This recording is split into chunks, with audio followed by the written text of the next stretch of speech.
So maybe I've mentioned to you before that I'm a girl, which, coincidentally, makes me an absolute psychopath. I spend about close to 80% of my days, every day, thinking about when my man will propose to me. Is there a lucky man in my life? Not yet. But when Prince Charming finally does come along, he's gonna have some pretty high expectations to meet.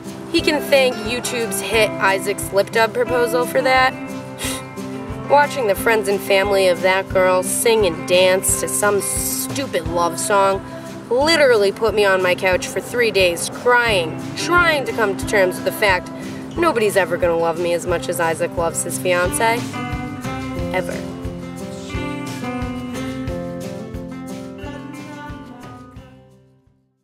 Okay, so recently I read this article about this Russian man that wants to propose to his girlfriend. So he tells her to meet him at this place. And she gets there, she finds this horribly gruesome car accident.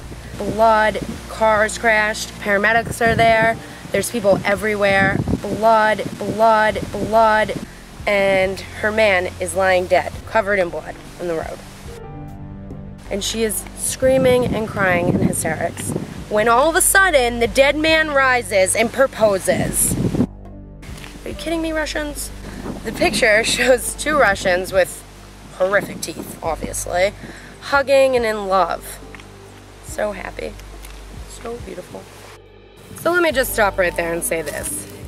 Ew. Leave it to the intense Russians to do something like this. I mean, for a while I started to believe that Putin was the Antichrist, and to be honest, running a country with freaks like these doesn't really sway my opinion, Putin. In what world is blood and gruesome death romantic? Who raised you? Ted Bundy? I mean, seriously. I think the only thing that would have been more fitting for Russians would be if the man pretended to lose all his money, because that's the true test of love in Russia. To be fair, a lot of planning went into this proposal. I mean, the paramedics, the bystanders, and everyone on scene at the car accident were actually paid and hired actors. Unfortunately, I don't care. It actually makes it worse.